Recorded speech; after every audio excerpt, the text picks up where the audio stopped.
Okay, so good morning. I hope that you have done your homework and also as assignment from Pak Teddy in the previous week. Now what we are going to talk about is a little bit boring, I believe, because it's related to the history of tropical architecture itself. Um, just this particular meeting that you will learn about historical stuff revolving around tropical architecture itself, like how it is established, and when we are a scholar or academia and also practitioners state that okay, this is the tropical architecture, because when you try to analyze question yourself what is actually tropical architecture, then there are a lot of resources that sometimes blur the line. And today we will be discussing those things. So wait a minute, I must share my screen. Did you see the code for students who came late? I will put it back in the chat box. Right. I think during this discussion, I know during this lecture, I need a discussion. So please raise your hand or say it through the chat box. Write it down, your opinion about the tropical architecture that you think that you will learn here. So again, the topic today is genealogy of tropical architecture. If we refer what is the meaning of genealogy, means that we trace back the gene or the DNA of the tropical architecture, when and how it is formed, and since when it is practiced by the architects. Today we will cover 5 topics. First is framing tropical architecture, and then second is the genealogy of tropical architecture itself. The third is about tropicality and colonial nature, and the fourth is about colonial technoscientific networks and circulations, and the last one is tropical architecture today. So the first part of this lecture will be about framing tropical architecture. I would like to discuss about what is your expectation, what is your understanding about tropical architecture before I give you this lecture, because previously maybe Pak Teddy has explained about the general and the position of our knowledge in the built environment, but now we are focusing on the tropical architecture itself. So it is important for us to understand the frame of the tropical architecture. And then the second is about the genealogy of tropical architecture. Well, the genealogy is actually traced back to the colonial time. I mean, the genealogy itself is represented in our history. The book itself, that becoming the main source of this lecture, is actually studying or investigating the genealogy of tropical architecture in the British colony. While we are, as Indonesian, we are not the British colony, we are Dutch colony. So I'll try to combine between those two so that you can understand whether we have the same tropicality or not. And then we have tropicality and colonial nature.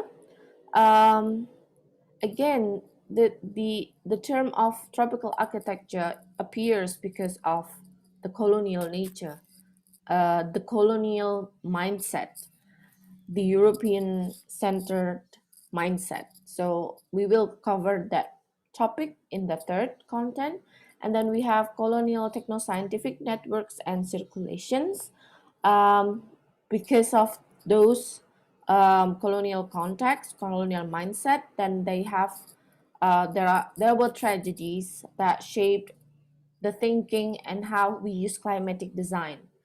And then the last one is about tropical architecture today. So tropical architecture is changing, and since it is practiced back then until now, maybe in the future as well. So we have to see the condition today so that we can face, or we can act accordingly to our context.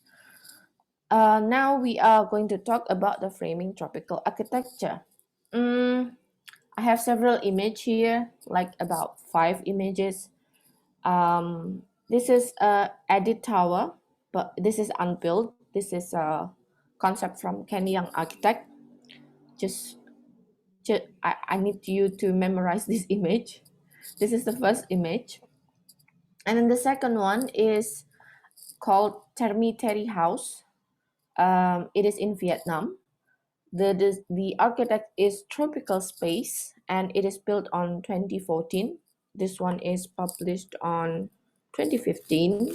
This is 2014. This is the second image. I think it's quite distinct. And then the next is this. I think you have learned this one as well in the vernacular architecture. This is a Tongkonan in Toraja. This is the third image. And then this is the fourth image, which is a restaurant in Bali. Or it was also a resort. Actually, the restaurant is part of the resort. So this is the resort in Bali. This is the fourth image. I think this is the last image, which is bungalow, a Carey Hill restoration. It's a bungalow, like a British bungalow. I mean, did I uh, do we have bungalow? I think we have, but there is none. There is no one of those bungalows like having names like this because it is located in Singapore. So from image 1, 2, 3, 4, 5, do you think that this images belongs to tropical architecture? Which one is considered as tropical architecture? I think the question, it can be multiple. It can be which one or which are considered as tropical architecture. So you can write down your answer in the chat box. I will wait for it. Which image here, which building here considered as tropical architecture? Okay, I will see all of them. Okay, Gabby. Other? Okay. Okay. There are 3 students. Right. Okay. Okay. Okay. Okay. Okay. Already there are 1, 2, 3, 4, 5, 6, 7, 8, 9, 10, 11, 12, 13. Okay, 14, 15, 16, 17, 18, 19, 19. So we still have 3 more students who are still silent. Okay, thank you for your answer. Wait a minute, why is it? It is already clicked. Wait a minute, why my mouse is disappearing? Oh, wait. Hmm? Really? I cannot find my mouse. Here. Okay. So thank you for the answer. There are some answers like 1, 2, 3, 4, 3, 4, 5, 2, 3, 4, all 3, 4, 3, 4, 5, all okay. So based on what Joha Bei and Bun Lei Ong means about tropical architecture is actually all of it. Like all of it considers as tropical architecture, as long as it's well, in the book it doesn't mention about the location itself, just as diverse as bioclimatic skyscrapers, modernist climate responsive buildings, vernacular houses, neo-vernacular resorts, and colonial bungalows. Even this colonial bungalows is considered as tropical architecture.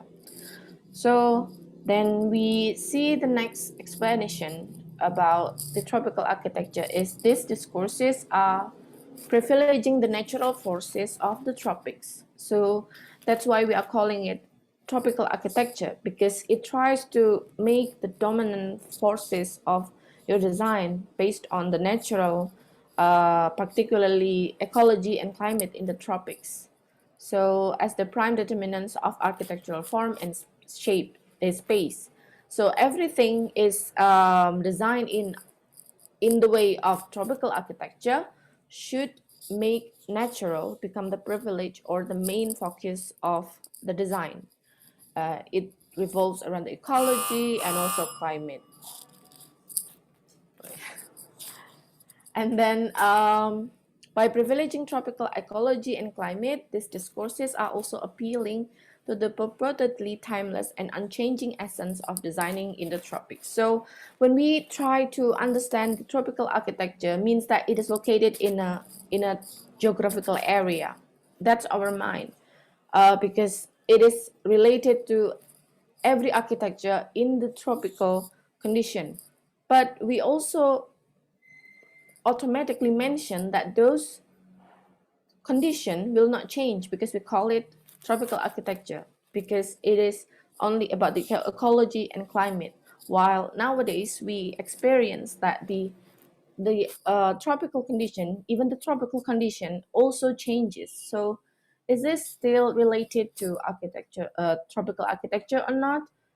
It has become questioned by this Cha Chachiat.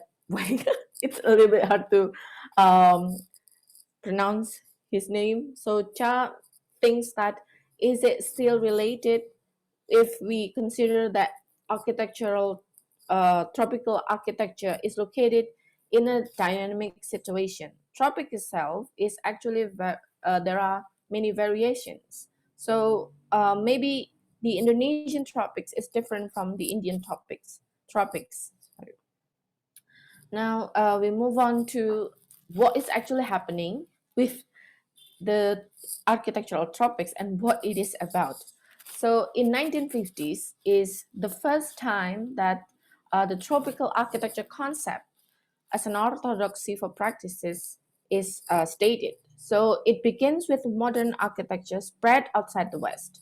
So starting that time, uh, we have been colonialized. I think after from Dutch to Japan, so, and then the modern architecture spread outside the West. So everyone is practicing the modern architecture outside their own universe.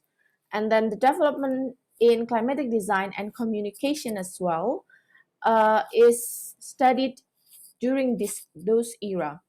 And then also there is a European phase of modernism into approaches that would suit sites elsewhere, because the architects started to practice outside their territory, and our star architect mostly coming from the European country, they try to find approaches that would suit sites elsewhere, because everyone is called out to build other country, and then promoted through the media, education, and technical support to architects in the tropics. So in the 1950s, there are figures who practice as a tropical architects. So they, what it means is they are staying or they are practicing in the tropical country, but they are still controlled by the architect in the European country. So this tropical architecture concept is actually try to help the tropical architects who is actually European that lived in a tropical area. And then this is the before 1950s. Actually, there are a lot of studies related to the climatic responsive design. For example, this one is called Seaside House in France, designed by Eileen Gray. So it's 1929, built in finished in 1929. So she tried to use the hangover here, as you can see, to protect from the direct sun, and then also canvas blind here that you can pull it and also loose it like this. So this is one of the example that before 1950s actually people has already practicing the climate approach to their design. And then next we have Lucio Costa. This is Ministry of Education in Rio de Janeiro in Rio. So Rio is having the tropical climate as like Indonesia. And this is one of the building that is really famous during that time. In 1945, it becomes the sign of the tropical architecture practice internationally. And it also claimed by Le Corbusier because Lucio Costa works for this design in discussion with Le Corbusier. So it's not like Le Corbusier directly designed this one, but um, Lucio Costa consulted his design to Le Corbusier and built this one. As you can see here, he started to use shading or louver, and then also using a very deep deep facade here, like it's not, you have a protruding area to protect from the sun, and then also you have a small louver here. So this is the beginning of using the climatic approach. And then also the most famous one is the Le Corbusier. As maybe you have seen that there is called brise soleil. So brise soleil is actually his study related to the sun movement here. If I'm not mistaken, he was getting a help from a physician to help him understand the movement of the sun so that he can create this kind of diagrams. And the most famous one is the Marseillais Unite, as you have seen here. I think I have explained it. Oh no, it's in Introduction of Architecture. So this is one of the best work from him that incorporate the sun movement. Like there is a summer, there is a winter, but this is in France. I don't know, but this is what it looks like. So this is actually what he think about how to integrate the climate and also the environmental condition toward his design. And also other project which is not that um, famous, but it is very notable as his approach on passive design, which is monuments of Chandigarh in India. So and then at the same time as well, students from many university, or no, it's not university, students from School of Architecture around the world, specifically from the European countries, started to engage with the diagram, specifically the sun diagram, to explore their design. This is one of the example from Hans Meyer, Hans Witwer, and Paul Oss students. It is a design for School of the ADGB in Bernau, so completed in 1930. So before we explain about the tropical, before this, the establishment of the tropical architecture, they try to approach the design using climatic analysis. This is one of the example of the early sun analysis or investigation. And then this is the most notable one. This is Zielenbau, a housing block proposal by Walter Gropius. So Walter Gropius tried to calculate how the building, this is the section, how the building's block should be spaced between so that the sun does not cover the other area like this. So it is his calculation. I know it's a little bit scary because like the number is not like easy to understand, but this is how the rules made by Walter Gropius. Because of this analysis, he was assigned to teach in the Harvard School of Design.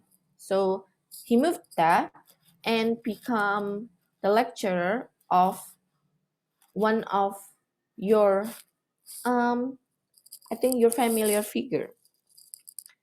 He becomes the lecturer of this building's architect. Do you know who is who designed this building? Anyone? Paul Rudolph. Okay, Tristan. Yes, this is from Paul Rudolph. And Paul Rudolph is really um, famous with his design approach, using louver, using protruding parts so that it can give shading to the spaces, so that it helps to reduce the sun. Um, so wow, no. Uh, to help the sun to reduce the sun penetration, direct sun penetration. So this is a building in Surabaya. I hope that you are all familiar with it. This is the Intiland, but unfortunately, it is not open for public. So only for people who work inside that you can who can access this building. But this building is one of the example of the marvelous work from the Paul Rudolph. So Paul Rudolph is actually the students from Walter Gropius. So they have those kind of approach related to climatic design, and it is built. It is finished on 1997.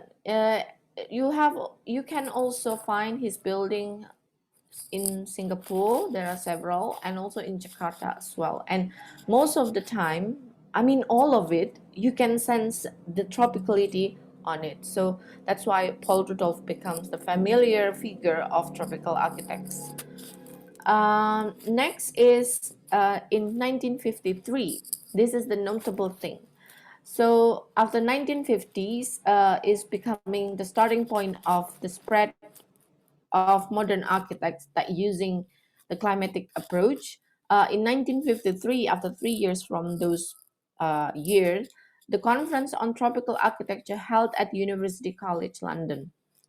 So this conference is centered on technical concerns, with a day devoted to climate, another to a visit to the building research station in Watford, and a third to construction issues.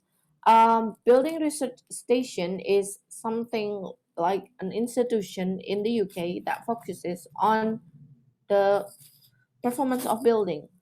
Not only performance, it's also the emission, the energy, and everything. So they are quite strict on that. That's why in the UK they have a very strict rule related to rating the building itself, and it affects the commodity of housing there. So the better your level of the rating.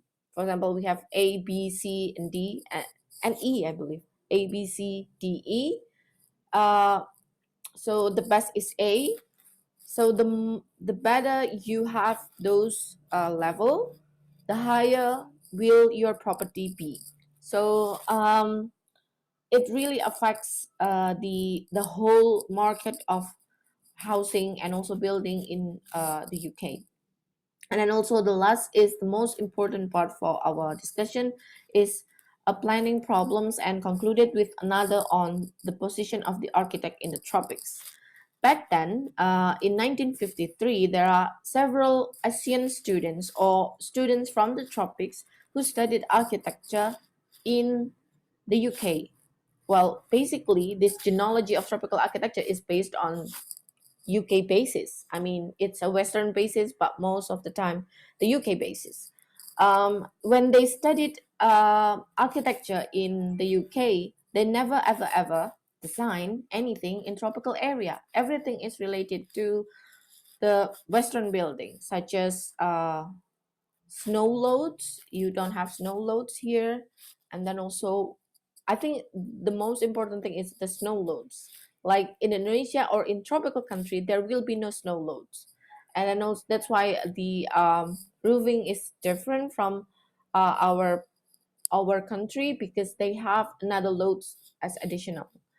And then from those students who ask their lecturer or their teacher or their tutor about designing with climate, but not just the temperate climate, people, architects and also academics started to consider the architecture in the tropical area as a specific approach.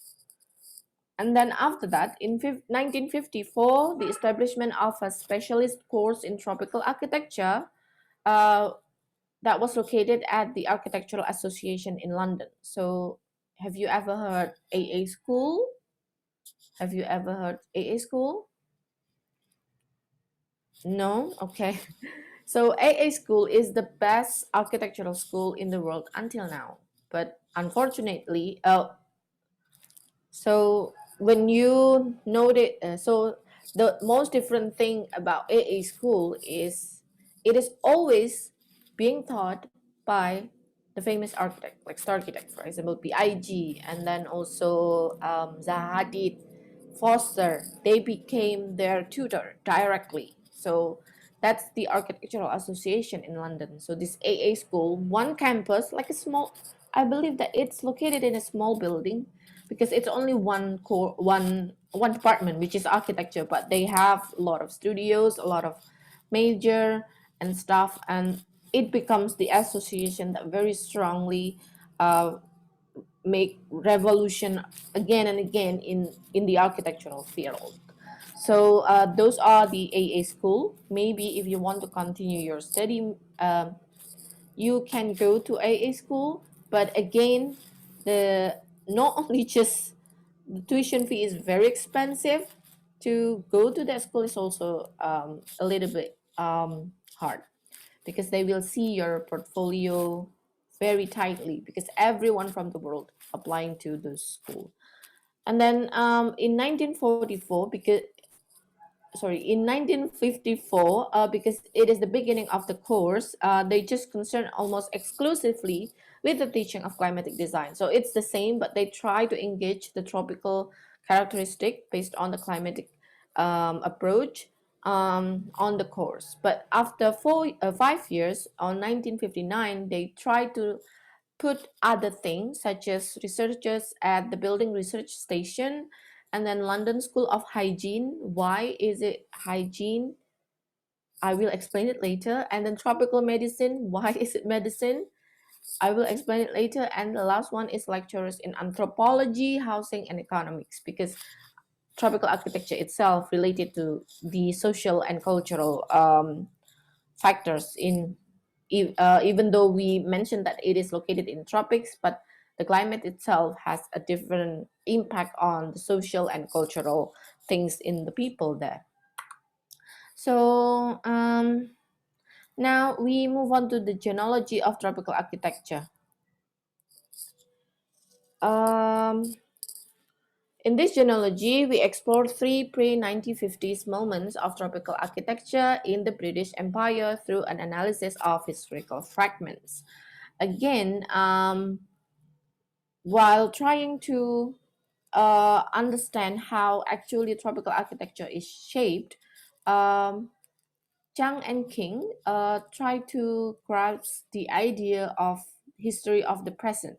Means that what is actually happening in the tropical architecture today is actually represented or written directly in the history, and we can see it from the documents, artifact, and also other sources. So for him, to capture the idea of, or the gene or the DNA of the tropical architecture itself, or the beginning of the tropical architecture itself, they studied the British Empire. Means that it's actually around the world, so many and more than the Dutch colonies. But he specifically took Singapore as the case. Um, so there are three actually things that he tried to investigate. First is the emergence of early tropicalized prototypes before the 19th century, involving the adaptation and transculturation of neoclassical architecture to the tropics. So at the beginning, he studied about the emergence and then continued by a building for tropical climates. It's because of a techno-scientific. So let me put it in a simple way. Techno-scientific means that a knowledge and an abstract body of knowledge about building for tropical climates. So the first is about the emergence, and the second is techno-scientific, and the third part is the regime of biopolitics, with its medical concerns, was extended to native populations in colonial societies during the early 20th century by studying laborers, housing, and sanitary improvements in the British colonies. Let me tell you something. This is going to be like storytelling because this three is actually a phase or a fragment that happened in the history, and it also applies to our country as well. But I haven't found the the the the main resources or the primary resources to explain it to you, so that we just take it from the British colony. But it also applies to our country. I think I have answered this question in Nusantara architecture, and one of the student asked why I forgot. Well, I explained about why our vernacular architecture or Nusantara architecture doesn't have any, what is that, a toilet or anything. It's related to the sanitary stuff. But this is the not beginning, but this is the explanation why I answered that. So as you can see in the in the left side, this is the fragments that shaped by Cha Chang, sorry, by Chang. So there is the emergence of early tropicalized prototypes. There is building for tropical climates, and the last one is regime of biopolitics. So the emergence of early tropicalized prototypes is actually caused by tropicality and colonial nature. So the colonial nature, I will explain it later. It's a little bit harsh, I think, and just don't be sensitive about it. So you are Indonesian, maybe your nationalism is quite high, but just take it as a knowledge. And then the second one is about building for tropical climates, and it's related to the colonial techno-scientific networks and circulation. So how the knowledge of the architectural or scientific things or climatic approach in the colonial era is transferred or circulate between one part of the world to other part of the world. And then the last one is about regime of biopolitics. So architectural, sorry, tropical architecture is also related to politics. So there are governmentality and colonial power. So I will explain it one by one. Now let's begin with the tropicality and colonial nature. Um, well, this is another building. I will compare it. So the left, we call it tropical architecture, and what is called in the right building? What do you call the right building? What is the category of the right building? This is the Gherkin in London. What do you call it? You can write it down in the chat box. If this is tropical architecture, the left side is tropical architecture, and what is this? Anyone knows? Yeah, modern. Untropical, okay. um, yes, exactly. Right. So this is the modern architecture. See, this is this is unbalanced. One, we called it in the context of um, the the climatic approach. The other one, when you read the explanation about Gherkin's design, I believe that he already included the climatic consideration as well. But why they call it modern architecture rather than the the opposite of tropical? Maybe temperate. This one as well. So we called it tropical architecture, and this one is. Do you know what this building is? from the history of architecture? Yes, Gothic. This is a Gothic one. This is Gothic, and this one is still architectural, tropical architecture. So it's unbalanced. There is no term or terminology about temperate architecture. The only architecture that classified the climatic conditions is only the tropical architecture. Other than that, there is none. Um, because that's not the main purpose they built the building. Okay, so let's go back to the introduction of built environment. I think Samuel, um, I think we have explained that actually people or human being build the built environment to protect ourselves from the environment, the harsh environment. So to protect ourselves, and it's both the same. They are trying to protect themselves from the outside, but it's different. Like one is named as tropical architecture, one is named based on. I will explain it after this. So this is the question that is asked by the Chang, like tropical architecture versus temperate architecture, but there is no temperate architecture actually. As you can see here, the development of the Western or the European centered architecture is actually it is very small, like classic, and then modern, and then postmodern. Everything is related to that. But this tropical architecture is excluded from this timeline.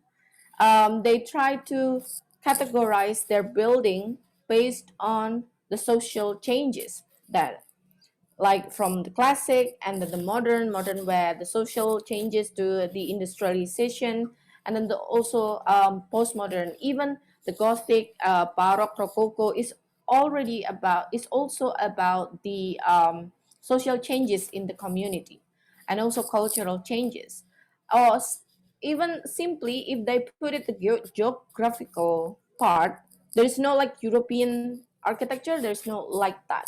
They have a Greek architecture, and then they have French architecture, and also Scandinavian architecture. So it's quite different. Why? That tropical world is privileging nature, while temperate world privileging culture.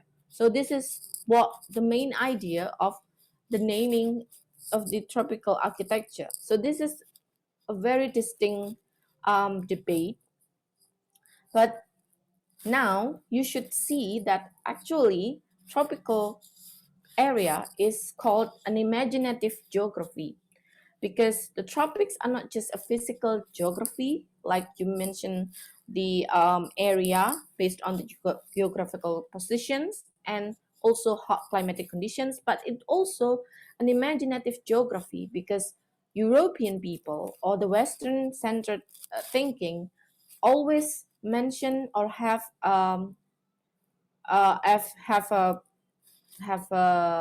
idea that tropical is the otherness of European civilization. So, for example, you are a European or you are a people from Europe, then you will think that, oh, that's other thing, not what I see.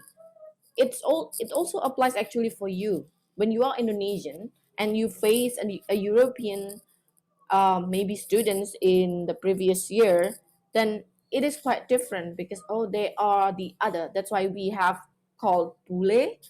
So because it's the other part of our life. So tropical is actually the other part of European civilization. Um, and this also brings us to other sources that mention that tropics are existed only in mental juxtaposition to something else, because our condition, geographic and climatic condition, is quite different with them in the European, but they colonialized us, and then and it is something else, the perceived normality of the temperate lands. So it's not like the temperate lands. Temperate lands is where the Europeans stay. And then also tropicality is an environmental otherness deeply entwined with other social, cultural, political, racial, and gender alterities. Means that we are different. They think we are different, like culture, political, racial, and gender. And also that they were deeply ambivalent, oscillating between the affirmative and the negative. So if we are we are an alien, according to them, European people. And also, this is Hippocrates. Tropics were characterized as the torrid zone or the pestilential other that has detrimental effects on the physical and mental well-being of Europeans. Pestilential means bring something poisonous. So we are who create the poison for the European people, like physical and mental well-being of them. So we took the blame of that.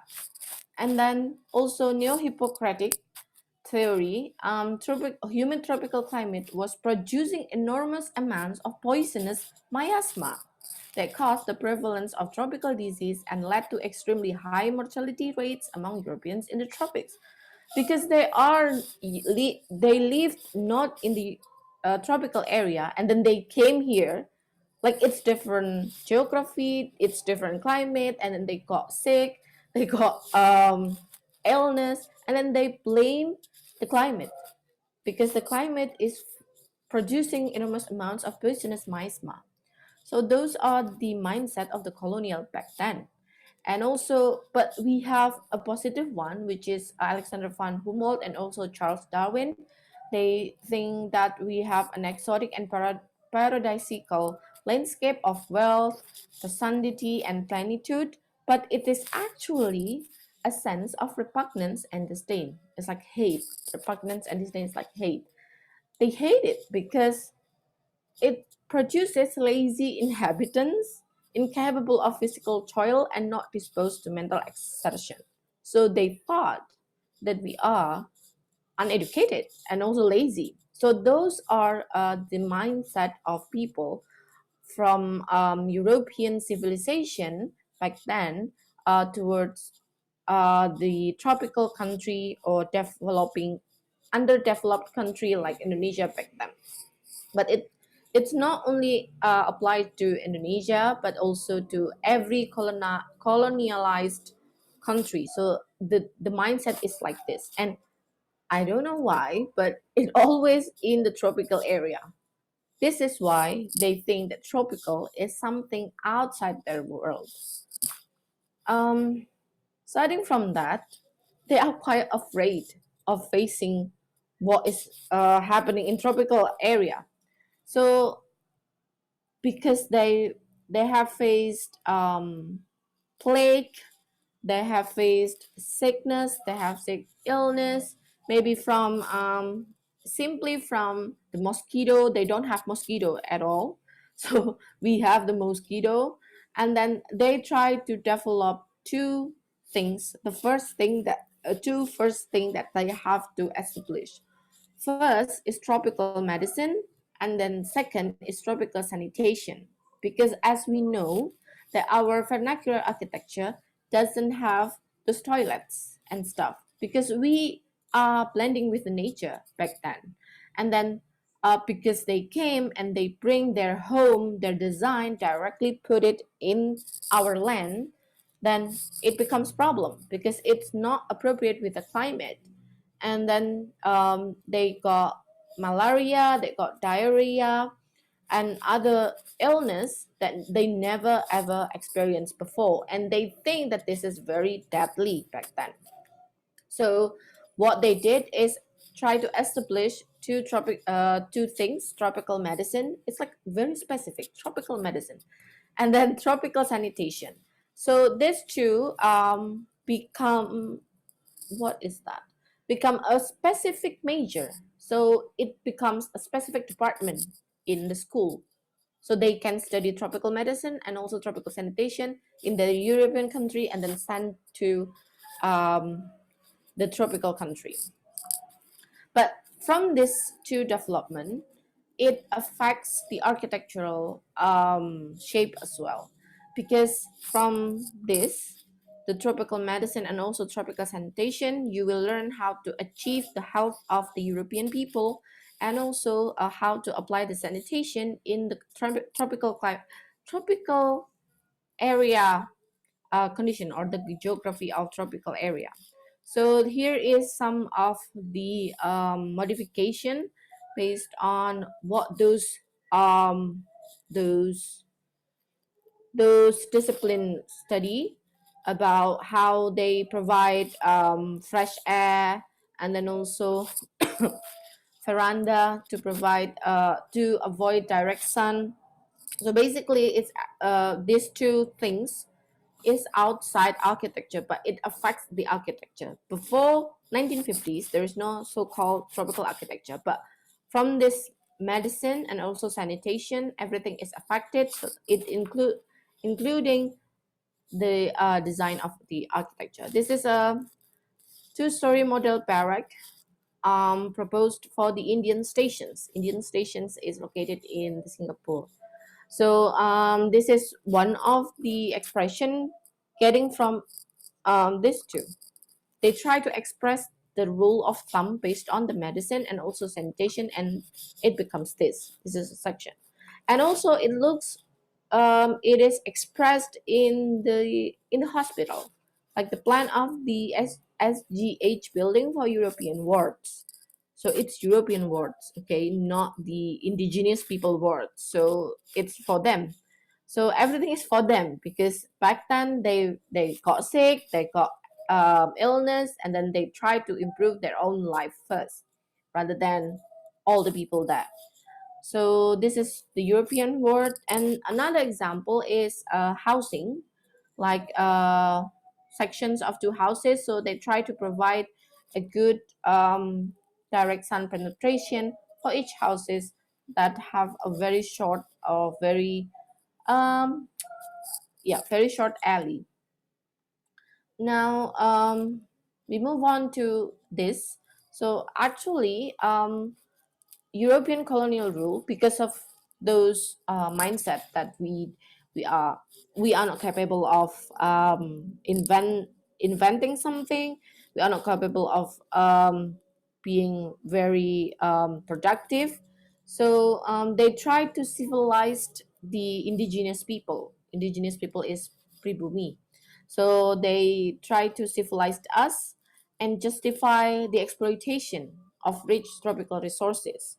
So they built colonial techno-scientific research in botany, forestry, and agriculture. So after they established the medicine and sanitation, they started to build scientific research in botany, forestry, and agriculture, because our flora and fauna is quite different with them in their own home country. So they did research on our nature, and this research is helping to develop knowledge about science and climatic design in tropical architecture. Why?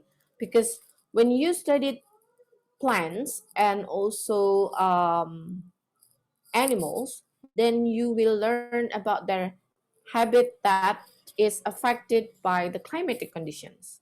And that's why they also learn about the meteorological data and stuff, so that it develops the knowledge about science and climatic design in tropical architecture. So this is the first genealogy of the tropical architecture back then in the colonial colonial countries such as Singapore or Indonesia. So it traces back to the source of something called adaptation to mitigate or remedying or to remedy the bad effect of the environment in tropical architecture. Tropical area, because they are not the indigenous people who lived here, so they are not used to what is happening in the tropical area. Next, we move on to the colonial techno-scientific networks and circulations. After establishing the knowledge, the research, and everything, they have to circulate it not only in the those area, but also the other area, the other part of the world who has been colonialized as well. So at the beginning, um, instead of passively accepting metropolitan ideas and practices, means that the building from or the building rules from the colony, the indigenous people negotiated, resisted, appropriated, and translated these ideas, practices according to their own needs and circumstances. In the process, transforming these ideas and practices, producing hybrid cultural forms. Um, it is there's a story there's a chapter explains that there is an architect coming from the UK. Is He is a British architect, and when you are here, when he was in Singapore, he wanted to build a bungalow or a building, but again it is impossible for him to build it by himself. So he need laborers to build his design. And the indigenous people were resistant towards the British colony. So they tried to find another labor, and they found the Chinese people in Singapore. They were willingly to build their design, and then trying to communicate with this. I forgot the name. Trying to communicate with this colony, and then the Chinese helped the colony to find other laborers.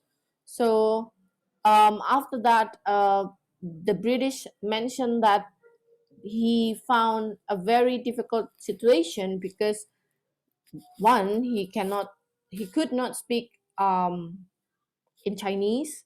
He just spoke in Malay and English. And then the second, he mentioned that the Chinese labor was quite how do I say it, messy. So he did everything. He They were very careless. So it's not like straight line. It's not straight line. It is very messed up, and um, it's not like their engineer in back home.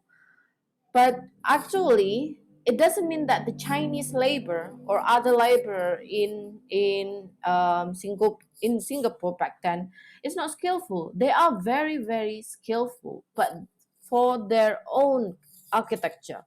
So he was he was actually the best labor for the building, but he still got criticized because he did not know or never ever experienced the building like in the UK.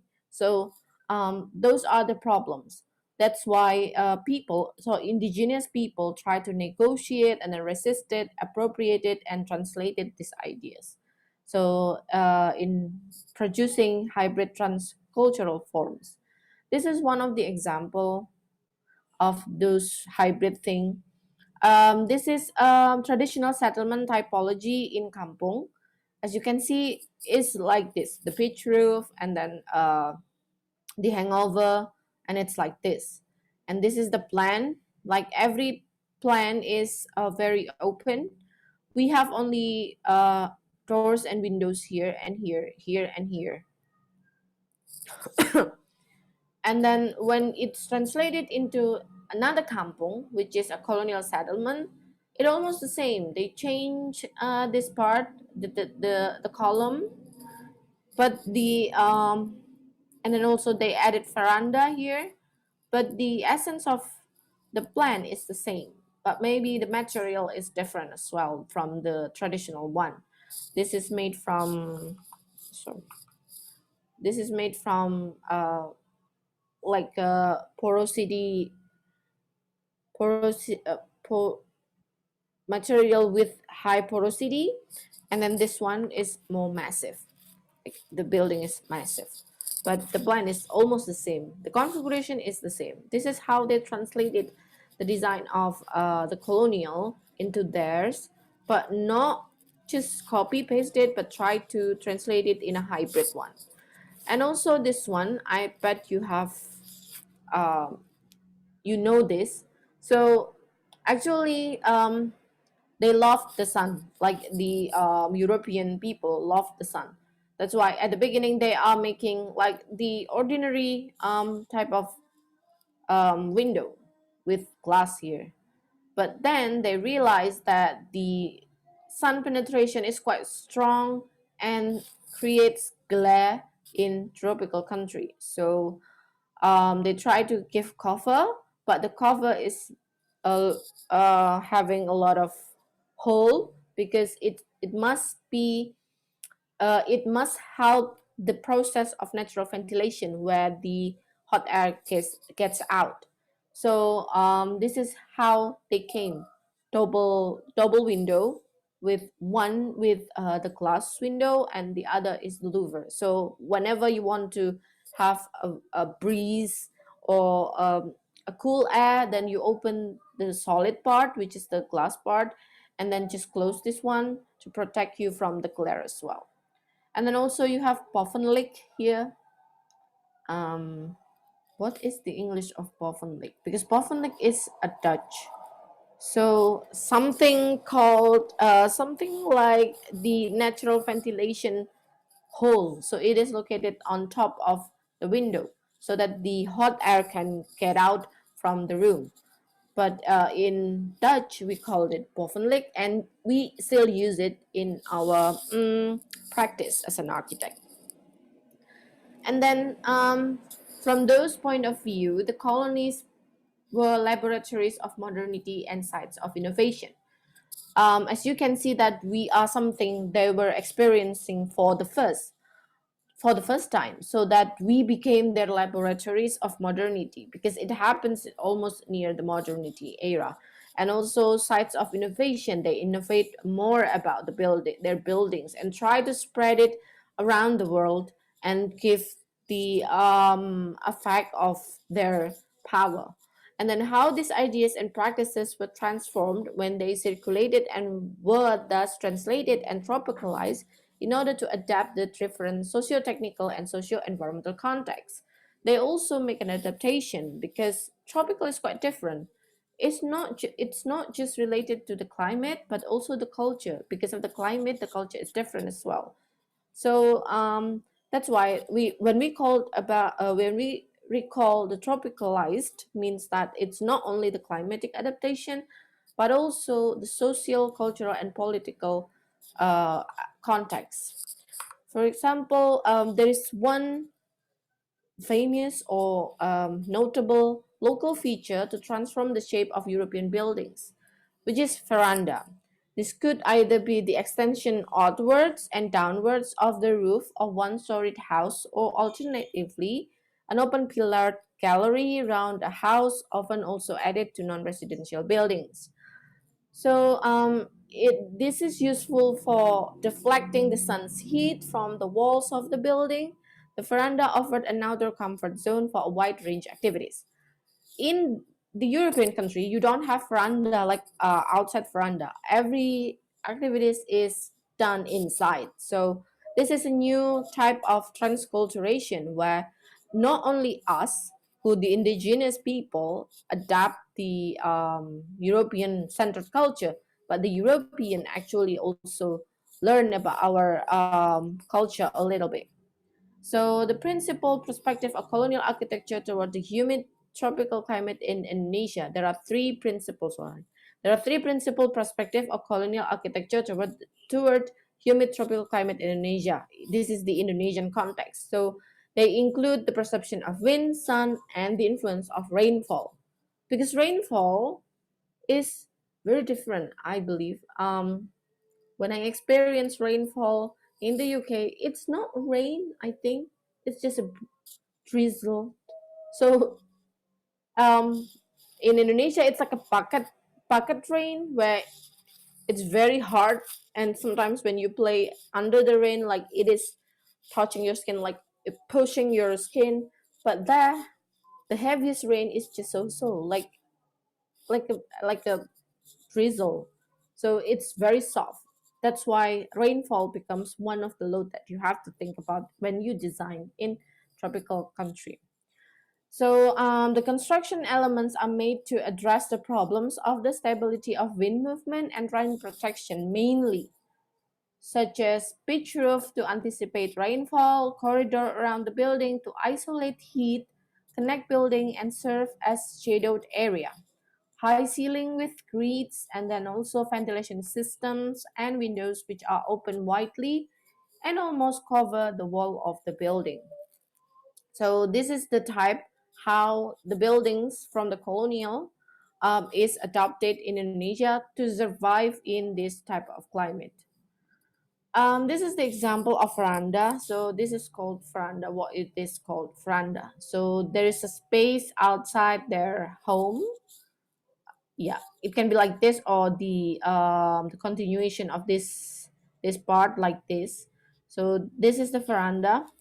Um, and it is used for many type of activities like talking and discussing something in the veranda. So maybe like just children go playing. So that in the European country they don't have something like this, and this is one of our culture when we talk or we what we call jangkro outside our home. So it must be in the veranda. So this is what the cultural adaptation, not only from the we adopt their culture, but they also adopt our culture. But after that, there is one thing for sure because they are only concerned about their own health and own hospitality. They neglect and underinvest to the indigenous people. They don't care about the health and welfare of the colonized population. It brings another tragedy, which is malaria and then also diarrhea, because they, as a the indigenous people didn't get the sanitation, they didn't get a hospital. So everything is focusing on the well-being of the Europeans. So it creates another problem because they use the indigenous people as a labor in their homes or in their office, but they were sick, they were ill. So it also affects them directly because it spread through direct direct uh, direct communications, direct connections with those people who contain those sick or illness. So after that, because they realize that they are not only have to focus on their own health and well-being, they created a type of plans and also space standards. uh, it's like a standard that you know nowadays. It is made in the European country and then spread throughout the colonies so that they can apply it and uh, prefab prefabricate the environment so that it suits the health that they are expecting. And when the indigenous people healthy, they hope that they are not contaminated by those plague or sick or illness. So those are why the technology itself, techno-scientific itself and the network how they circulate it is quite important, because when they circulate it lose they don't want to lose the essence of the colonial building, but they need to contain those part of climatic conditions differently in the colonial countries. Now we are moving to the colonial techno-scientific networks and circulations. After we consider those factors, now the focus tends to be on building as a feasible politics. Yes, building is a feasible politics, and tropical architecture is one of the feasible politics. Why? Because it will instill the discipline to, because they have to invest on healthy lives of the population, right?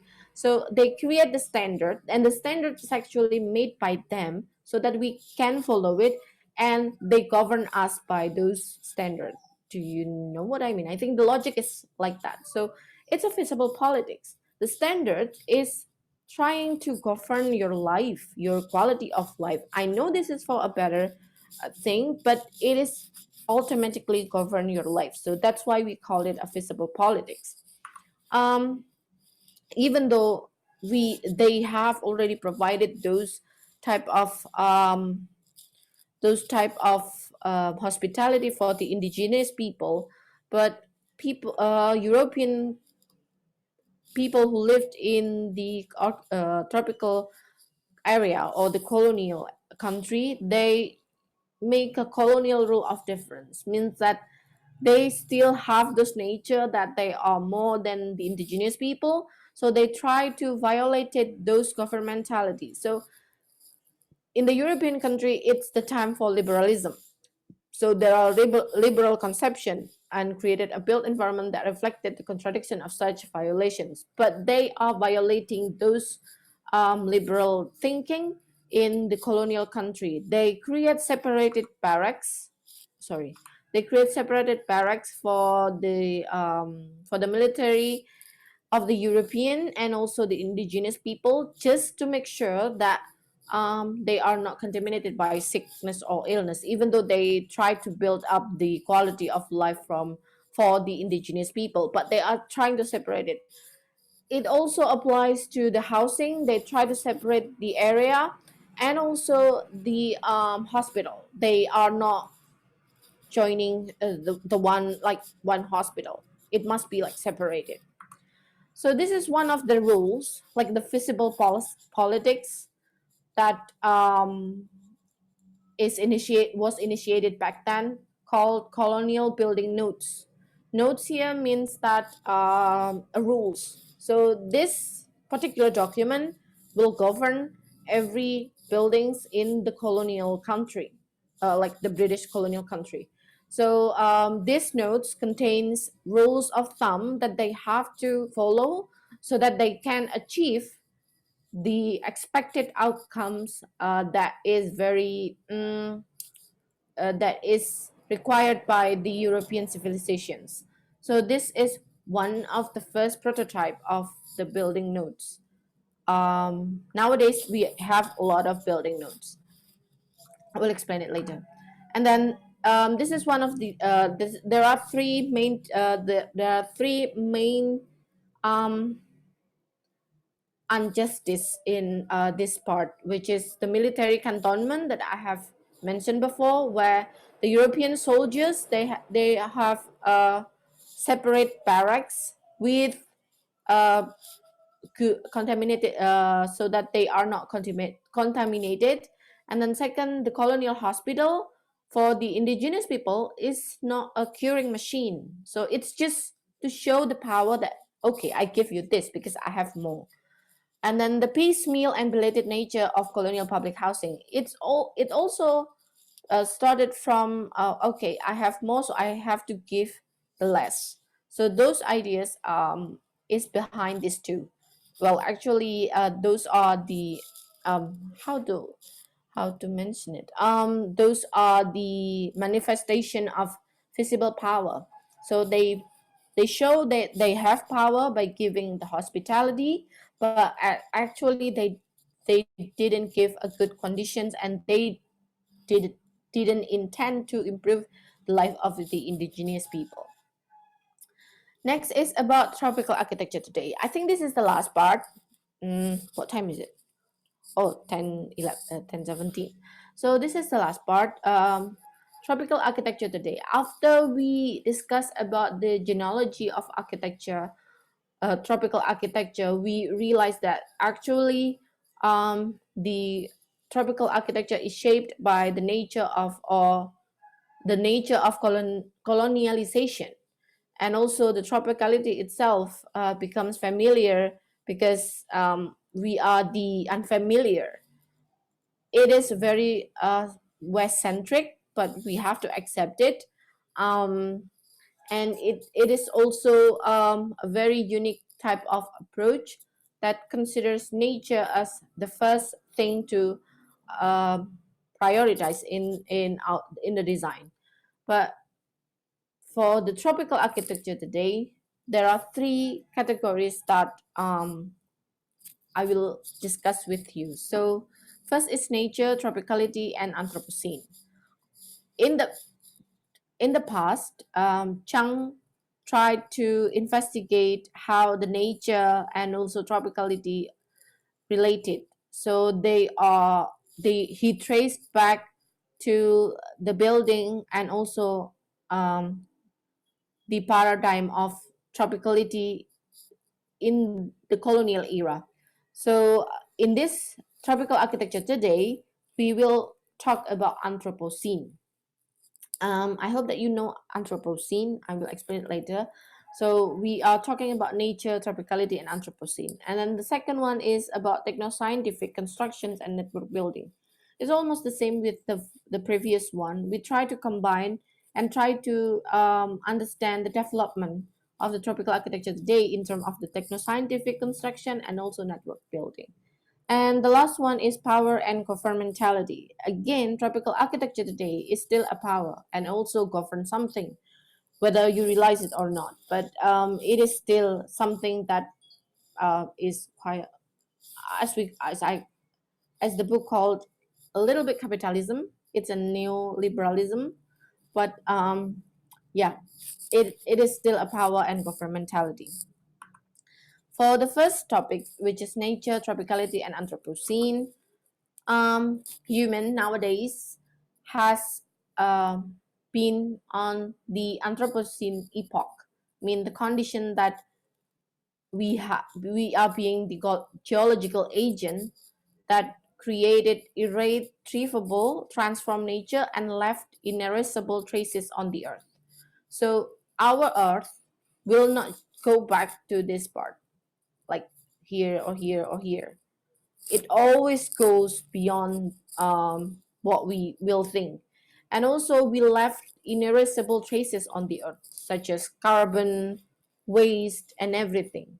So, in stratigraphic mission of the Geological Society in London in 2008, they started the Anthropocene epoch. So we are in the Anthropocene epoch. They announced that we are in the Anthropocene epoch. That's why we have climate change and also global warming and stuff. It's because it's no erasive. It's not we cannot reverse what we have done. We just waste. We just put waste more and more. So we polluted the earth more and more. Um, because of that, so many idea about how to mitigate the pollution, how to mitigate the climatic damage. One of the idea is building with low energy, for example, passive cooling. But the low energy passive cooling building itself has effect. There are positive or also negative effects. The positive is we reduce our pollutant, I would like to say. So by using this type of building, we are using the renewable energy like a solar panel and then also wind turbine. But also we have still negative effect even though we are applying on it. In the local scale and short time, we are changing the microclimatic conditions around the site through, for example, contributing to the urban heat island. As you can see here, we try to make the temperature inside our home um, comfortable when we stay inside. I believe that you feel the same as well, but maybe you are using air conditioner. But if we try to use energy passive cooling, means that we are not using air conditioner. Even though we didn't use air conditioner, we still dissipate heat to the environment, and it increases the urban heat island. And then on the planetary scale and long time, the carbon emission accumulation. So even though you use this type of clean energy whatsoever, still there is a carbon emission started from how to make the PV panel, the application of this wind turbine. So we have still those traces, and we still pollute the earth, but maybe it's lower than the traditional practice. And then for the techno-scientific constructions and network building, institutions, specifically building research stations and schools of architecture, is having the most important roles to promote these techno-scientific approaches through their institutional networks. So that's why in your school of architecture, you learn about sustainable buildings, you learn about tropical architecture, maybe there's no green architecture for that. So even from my experience, I took the environmental design because of this importance. Because starting from the institutions, such as building research stations and also schools of architecture, you can learn how to mitigate the negative impact from the earth. Um, but again, this this came to a point that those type of institution create a thermal standard. Have you ever heard thermal comfort standard? They try to introduce a standard to help people to achieve those type of comfort, and it is called thermal comfort standard, first developed by the American Society of Heating, Refrigerating, and Air Conditioning Engineers. The acronym is ASRE, maybe you have heard before. And then also a Danish building scientist, Ole Fenge. This is what it looks like, the ASHRAE, maybe you know it. So it's a standard about the comfort zone for people who stay indoor. So there are environmental factors such as temperature, thermal radiation, humidity, airspeed, activity level, metabolic rate, level of clothing. Key difference is that ASHRAE is only looking at steady state cases, not evaluating changes over time. So again, because this is the earliest standard, so they still use a steady state. Steady state means that um, when you input the humidity, it always be the same. Then it's like a a key parameter. For example, you hold those parameter humidity, you have the same, and then when you hit the experiment, the temperature will change, or you put the temperature and then the humidity will change. So it is steady state, so it's not a dynamic one. And then other example is this. This is two alternative representations of thermal comfort for the PMV, predicted mean vote, or PPD, predicted percentage of dissatisfied method. So the Olfanger did a research and try to find this, the comfort temperature for based on questionnaire, and also percentage of dissatisfied. Um, but again, those standard is actually changing because we our earth is changing. We have a climate changes.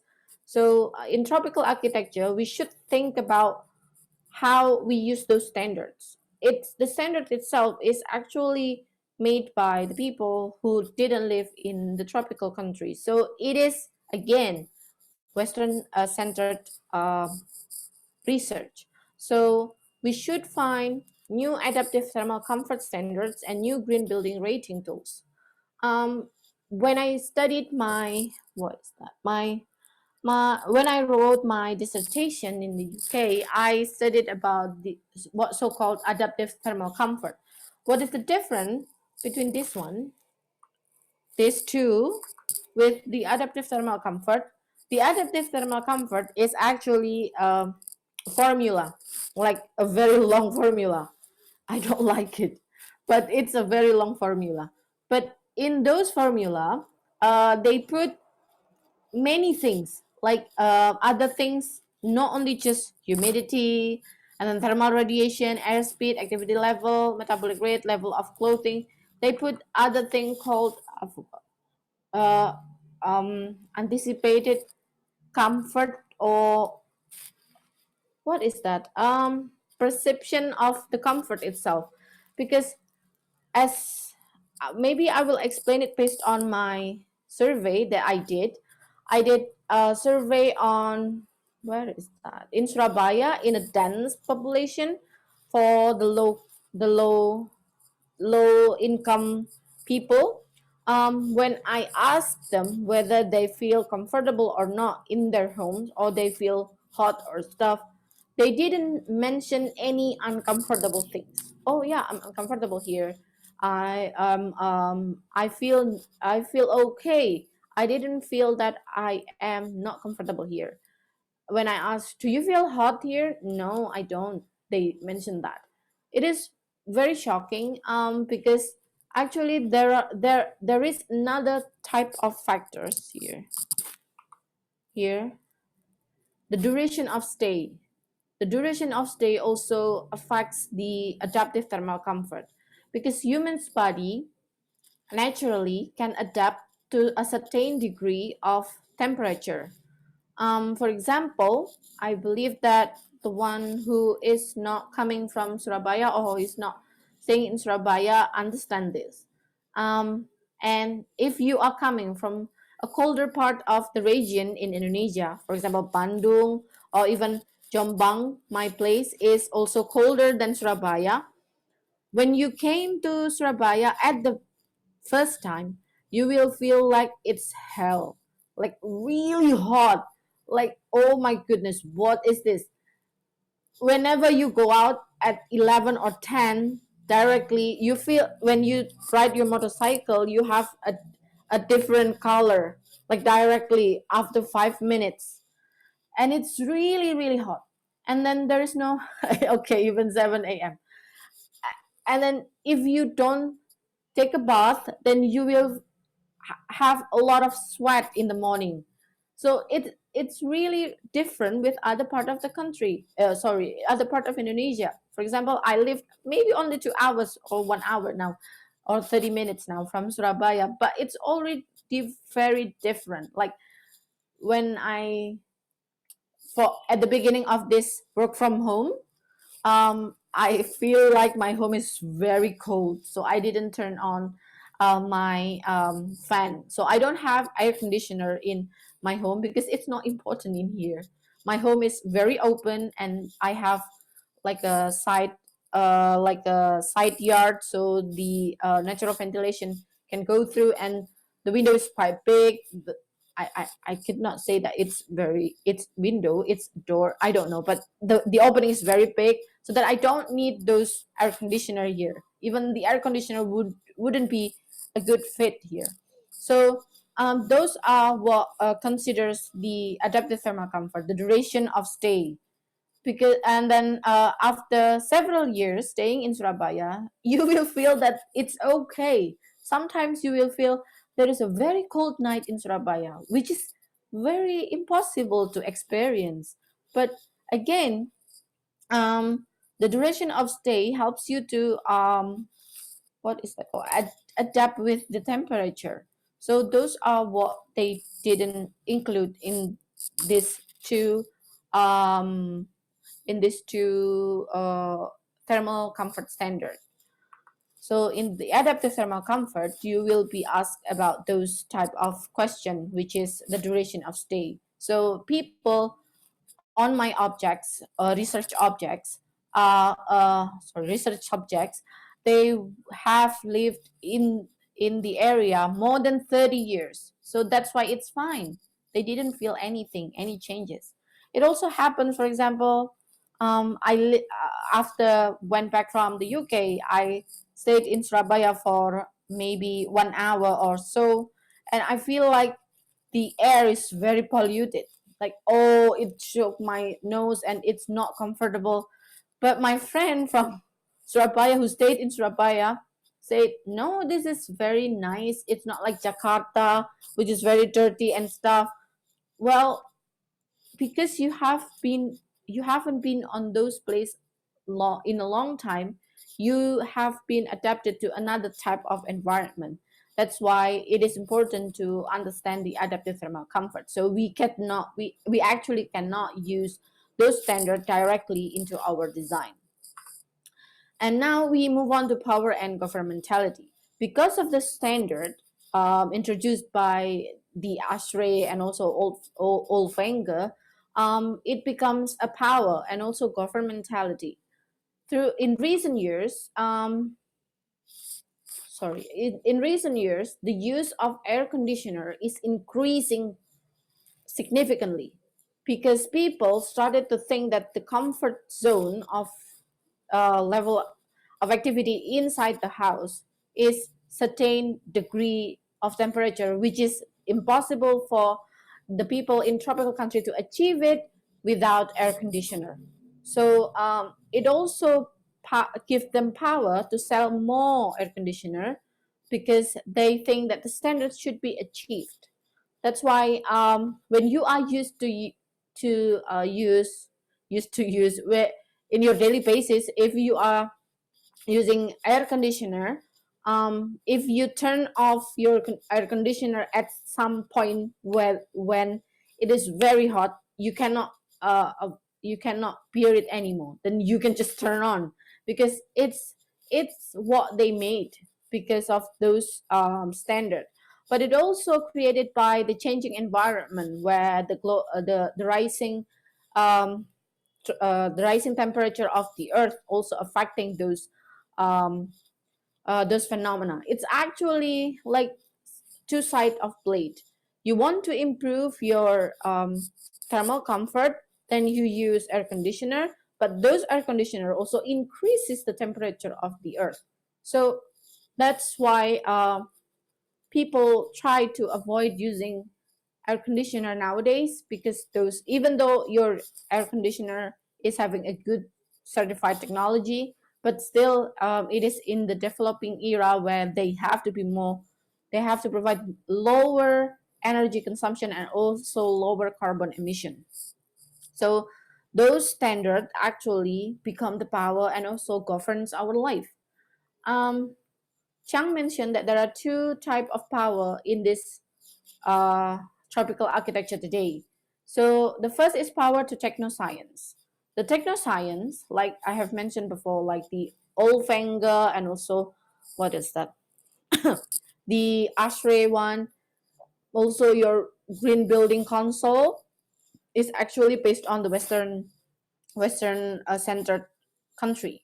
So this accumulation and consolidation of knowledge was also an accrual of power because techno-scientific knowledge enabled the experts at these centers to know and act on distant places in the network. So if we want to achieve a certain standard, like we have to ask the experts from those technoscience, and it is mostly started by the Western centered country. So, but the as long as I remember, the thermal adaptive comfort is developed by a researcher in tropical country. As long as I remember, because he realizes that the duration of stay affects your adaptivity on the temperature itself. Um, and then this technoscientific knowledge is not just a neutral and objective knowledge describing natural phenomena out there. It is also a situated knowledge affected by its conditions and context of production, and technoscientific knowledge has social, cultural, and political consequences. If we, for example, if we want to apply green building principle, or for example, we follow the Tokyo Protocol that we have to achieve, we have to reduce certain amount of carbon for our life in our country, then all regulation will change. For example, you are not allowed to use car with gasoline anymore. You have to use electricity car. And then also you are not allowed to maybe for the simplest part is you are not allowed to use certain materials for the building. And then also you have to certify or uh, or or what is that called, uh, apply for a rating for your building design. That changes everything. So if we try to apply those techno-scientific knowledge, actually, we are being governed by those rules. I mean, it's not bad, but it is also affecting us. Um, because the conditions and context is quite different. That's why when we try to adopt something like, okay, we have to apply the green principle and stuff, it's not as easy as it says, but we have to consider the political and also social cultural consequences. For example, how about the low income people? We still have a lot of slum in our country that could not afford a single land and live in a very poor uh, conditions. So those are also considerations. That's why the techno-scientific thing knowledge here is very powerful and becomes something like a political weapon. And also the second one is analytics of power. So this has become it comes from those Ashray and also Olfinger. It it is called comfort regime. So we are framed to comfort narrowly based on a few environmental parameters. They ignored socio-cultural differences and ruled out socio-cultural adaptations in maintaining comfort. So those are what happening is actually when you try to use software, for example, any type of software, they actually still use the same type of standard, which is ASRE. The comfort zone is ASRE. I haven't tried the adaptive thermal comfort for the that can be inputted in the software, like a simulation software. Usually, what I did is I don't care about the result. I mean, I don't care about the diagram and stuff. I just note what the temperature is, and then I compare the temperature with the adaptive thermal comfort. So each person has their own adaptive thermal comfort. So that's why it's very sociocultural adaptations. So related to comfort, it's not just the same. For example, maybe you feel like 25-degree is comfortable, but for me, because I haven't used air conditioner for a long time, 28 is fine, 29 is fine, 30 I can live with it. So it is very different. And by creating a thermal comfort standard that could only be met with mechanical cooling in the tropics, and through the spread of air conditioning and its convergence with new design norms and building systems, the thermal comfort standard changed the comfort expectations of many inhabitants of the tropics and contributed to their air conditioning dependency. This is, I think you have seen the living proof of this. When you are in the campus, what class is that? The F101 class or F102 class, you can see that there is a hole under the wall. Those are one of the adaptation towards tropical architecture. Actually, they want to make natural ventilation so that you can feel the breeze still and provide the cool air, while the upper window will dissipate the hot air. But when it is changing, nowadays you will use air conditioner, like every time air conditioner, and then close the door, and then when you did not turn on the air conditioner, it feels like trapped. So those are what it has changed. So we our perception of our comfort is actually changing because of our activity, our daily habit as well. um, in recent years, climate change and sustainability have encouraged the building industry to explore low carbon and more energy efficient. I think there are a lot of it. Like, for example, the principle of zero energy building, and then also energy efficient building, green architecture, sustainable architecture. In recent years, it becomes the star of the um, architecture discourse. But maybe you haven't felt that yet, because in Indonesia it's still um, under study, because it's not easy to change directly into those type of policies. For example, UK must reduce their carbon emission about 20% on 2040, for example, and Germany about 50%, for example. What does it mean by reducing the carbon? It means that the produced carbon during those years, those intervals, is reduced compared to the previous years. Also, there is so-called zero carbon building. How is that? How that works is actually the building can absorb the carbon or reducing the carbon from the environment by using certain technologies, using it as an energy and stuff, uh, as much as carbon that it has emitted during its building. So when you build something, even though this is very local and then also using a very sustainable material, but still you will have a carbon emission from anywhere. So the principle is trying to absorb the carbon from the environment as much as what it has emitted during the building process. So those are zero carbon building. It's impossible for a building to um, emit no carbon at all. It's impossible. But zero carbon means that in a period of time you determine, for example, 2040. In my At my previous campus, there is a laboratory, like a chemical laboratory. It is certified by it is certified as zero carbon on 2050, as long as I remember. So it was built on 2012, and then it will reduce the carbon as much as it built until 2050. So those are the ideas nowadays. And then there are two problems, or I don't know, it's not a problem actually, trend on using tropical architecture nowadays, like a distinct one. Well, actually there are a lot of problems, but there are two distinct ones. First is the recent emergence of premium socio-ecological enclaves complete with luxurious tropical houses. When you visit Paris Plus, for example, you will see a book like luxurious tropical houses, tropical villas, and stuff. And this building is put the resilient design in mind, so that maybe it saves its building from seawater level rises and extreme weather events, for example.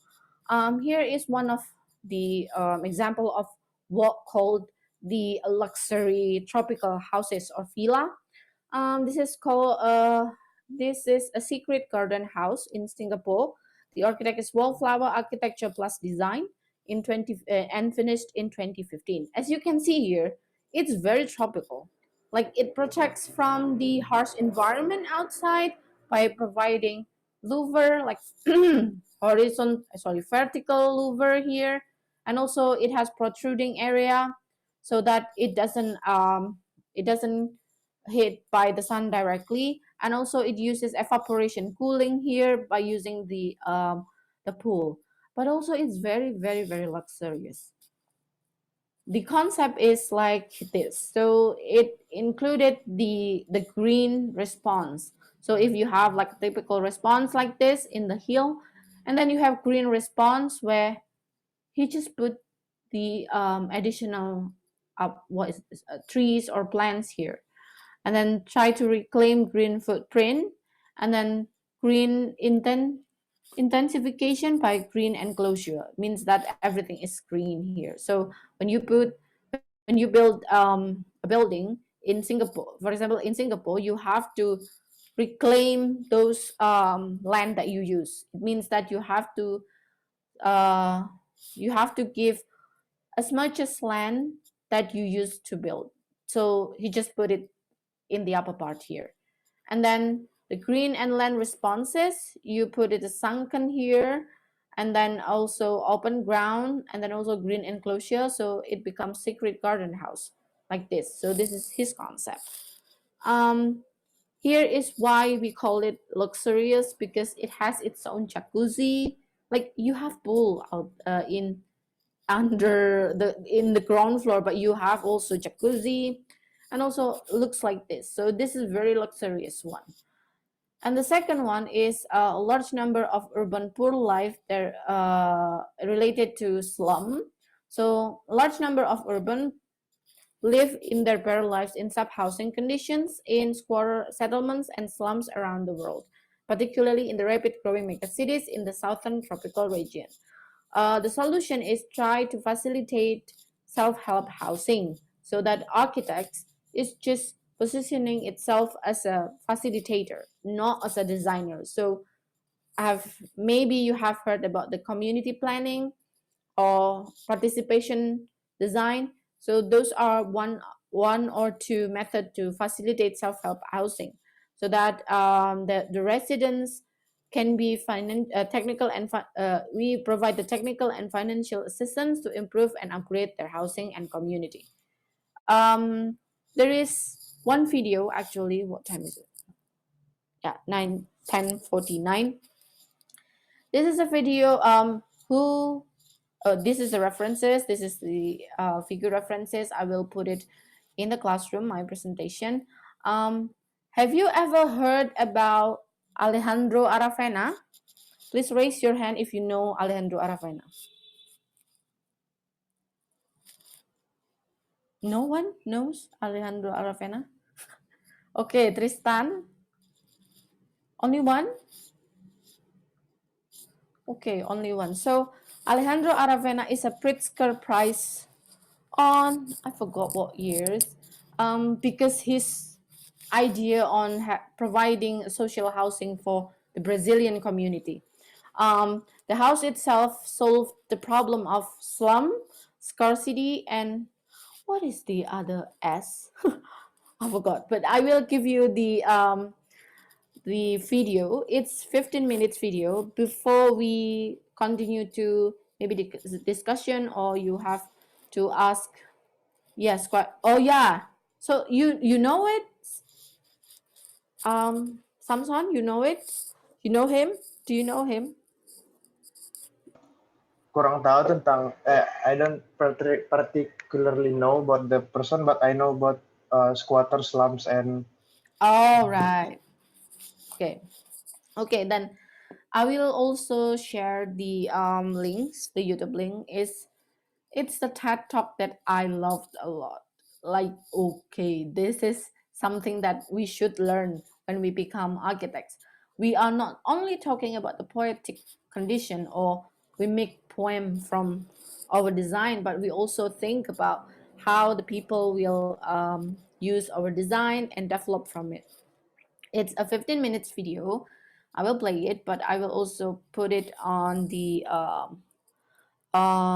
classroom so that you can, maybe if you have like a very bad connection here, you can just access it. But it's actually available on YouTube for on the TEDx video channel.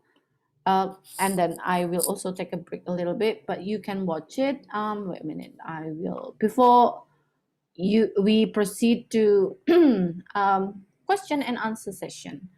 Where is it? Oh, here.